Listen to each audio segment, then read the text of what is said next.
질병은 사실 너무나 종류가 많죠. 하지만 그 질병의 원인을 단 한 가지로 이야기하면 그냥 세포 기능 저하라고 볼 수가 있습니다.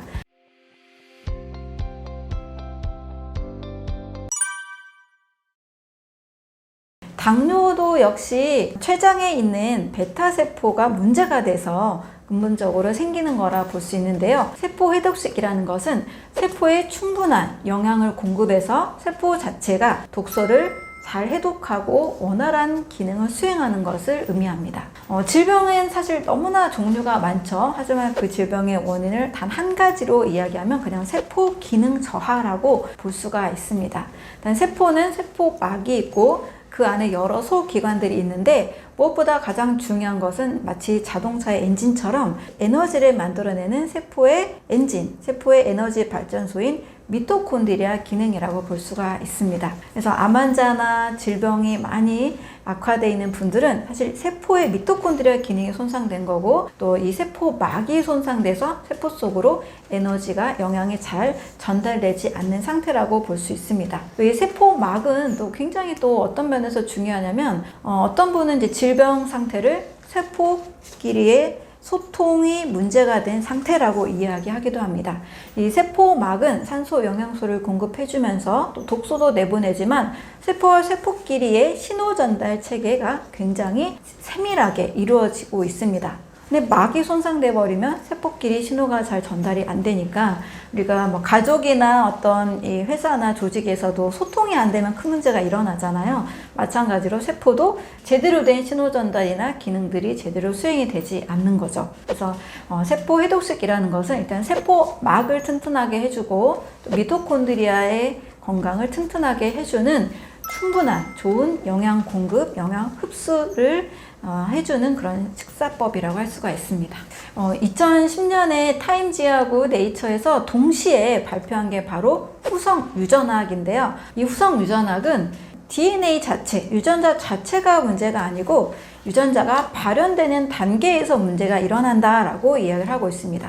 그래서 음식이나 산소 공급이나 충분한 영양 공급, 해독 기능, 운동, 스트레스 이런 환경적인 요인에 의해서 DNA가 제대로 메트라가 이루어지지 않아서 질병이 생긴다고 이야기를 하고 있는데요. 당뇨병도 역시 세포의 미토콘드리아 기능 손상이라는 것을 공통적으로 이야기를 하고 있습니다. 그래서 고혈당이 됐을 경우에는 당뇨 대부분 고혈당, 빠른 혈당 스파이크로 인해서 생기게 되잖아요. 그래서 고혈당이 되게 되면 우리 몸에서는 과도한 당분 때문에 활성산소가 발생하게 되고 온몸 곳곳에서 산화나 당화가 이루어지게 됩니다. 산화와 당화로 인해서 또 몸은 결국 세포막과 세포 속의 미토콘드리아까지 계속 손상이 되는 거죠. 세포막을 건강하게 해주는 충분한 불포화 지방산이 충분한 음식을 섭취해야 되고 또 세포 독소를 해결하는 활성산소를 중화시키는 충분한 항산화 시스템이 잘 돌아가게 만들어줘야 됩니다. 항산화 시스템은 우리 몸에서 원래 가지고 있습니다. 활성산소가 당연히 생겨나기 때문에 우리 몸은 원래 활성산소를 중화시키는 SOD나 카탈라제나 글루타치온 같은 이런 작용들이 원래 일어납니다. 또 이걸 도와주는 중화 시스템을 도와주는 역할을 하는 성분들이 비타민 A, C, E나 다양한 식물 영양소죠. 토마토의 라이코펜이나 포도의 레스베라트론이나 베타카로틴 이런 것들이 활성산소를 중화시켜 줍니다. 그래서 세포 건강을 위해서는 꼭 이 항산화 성분들이 많이 있는 음식들을 반드시 섭취하고 또 세포막을 또 튼튼하게 해주는 불포화 지방산이 매우 중요합니다. 세포막은 이중 지질막으로 이루어져 있어서 잘못된 기름, 트랜스지방이나 산화지방 같은 것들에 의해서 세포막이 손상이 되기가 쉽습니다. 그래서 꼭 반드시 필수 불포화 지방산, 오메가3 같은 좋은 지방을 꼭 섭취하는 것이 매우 중요하다고 볼 수 있습니다. 또 이 세포 독소를 해결하는 방법으로는 오토파지를 활용한 방법도 있습니다. 많은 분들이 이제 단식의 가치를 잘 알고 계실 거예요. 우리 몸이 쉬는 동안에 아주 좋은 일이 일어난다라고 알고 계신데요. 바로 몸속에 있는 찌꺼기들이 사라지게 됩니다. 그 오키나와 과학기술연구소에서도 단식을 하는 동안에 인체에 꼭 필요한 좋은 대사물질이 무려 44가지가 늘어난다라는 연구 결과를 보고한 적도 있습니다. 이렇게 좋은 물질이, 대사물질이 잘 늘어나면서 자가포식이 일어나게 되고 불필요한 독소, 찌꺼기들이 많이 제거가 된다는 거죠. 첫 번째는 췌장을 절대적으로 안정화시키는, 자극하지 않는 식사를 하시는 것이 좋습니다. 췌장 자극 식사는 일단 과식이고요. 밥방면 떡이나 고기를 지나치게 많이 먹으면 췌장은 늘 힘들어집니다. 혈당이 또 급하게 빠르게 올라가는 음식을 먹게 되면 췌장이 또 일을 많이 하게 됩니다.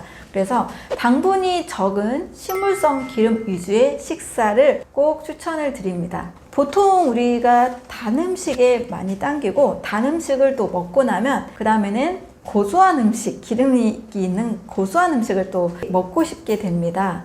그래서 너무 지나친 당분보다는 자연에 있는 당, 과일이나 채소류, 견과류, 씨앗류 이렇게 먹게 되면 적절한 당분과 적절한 기름이 공급이 되기 때문에 췌장을 크게 자극하지 않습니다. 딱 우리가 떠올리면 아마 지중해 식단이 자연스러울 거예요. 지중해 식단 보면 많은 채소들을 올리브 오일에 이렇게 볶아가지고 먹는 모습을 볼 수 있는데요. 저는 그래서 췌장을 좀 쉬어주는 식사법으로 채소볶음을 말씀을 드립니다. 채소볶음도 소화가 어려운 채소는 좀 빼시고 소화가 좀 편한 두세 가지에다가 들기름이나 올리브 오일, 그리고 내가 좋아하는 좀 견과류들을 같이 곁들여서 드신다면 췌장에게 크게 자극이 되지 않는 식사가 되고 또 인슐린 저항성도 해결이 되는 식사가 될 수 있습니다. 췌장이라 하면 사실 많이 사용하는 위장이나 간보다 많이 사용하지 않기 때문에 약간 어색할 수 있는데 너무 중요한 장기라고 할 수 있습니다. 일단 췌장이 문제가 생길 경우에는 소화불량이 일어나고요. 체력이 떨어지게 되고 노화도 가속화가 일어나게 됩니다. 자, 그 이유는 췌장이 지친다 하는 것은 일단은 음식을 과식하게 될 경우, 탄수화물, 정제 탄수화물도 많이 먹을 경우, 고기를 또 많이 먹을 경우에 췌장이 지치는 일이 일어나는데요. 그 증거로는 사람이 가지고 있는 췌장의 크기는 소나 말이나 양이나 특히 사람과 비슷한 유인원에 비해서 매우 큽니다. 이 크기가 매우 큰 이유는 원래부터 커서가 아니고요. 소화시키는 데 있는 소화효소를 탄수화물, 단백질, 지방을 모두 다 만들어내는 장기로 너무나 소화효소를 늘 자극을 하기 때문에 췌장 비대가 일어난다는 거죠. 유인원, 우리 해부학적 구조가 99% 일치하는 유인원에 비해서 사람의 췌장이 무려 7배나 더 큽니다.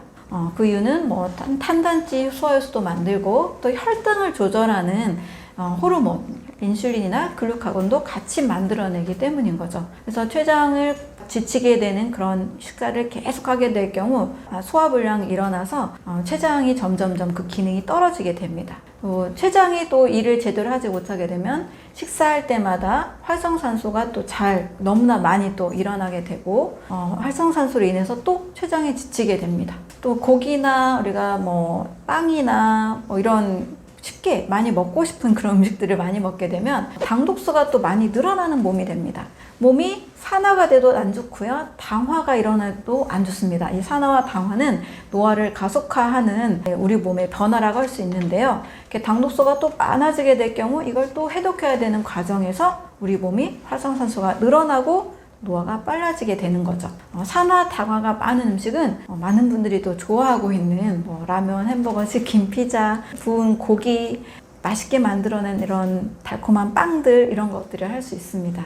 췌장이 지치면 노화가 빨라지고 또 소화가 잘 일어나지 않게 되고요. 마지막으로는 이제 췌장의 베타세포가 손상이 되면 인슐린 저항성에 문제가 와서 당뇨병, 또 뇌혈관 질환으로 이어질 수가 있습니다. 최근에는 이제 당뇨와 치매의 상관관계가 많아지고 있죠. 둘 다 인슐린 저항성이라는 것을 공통 분모를 하고 있습니다. 치매, 알츠하이머, 다양한 뇌질환과 인슐린의 저항성이 꼭 상관관계가 있기 때문에 췌장을 건강하게 만들면 뇌도 건강하게 만든다. 또 같이 이해해 주시면 좋겠습니다.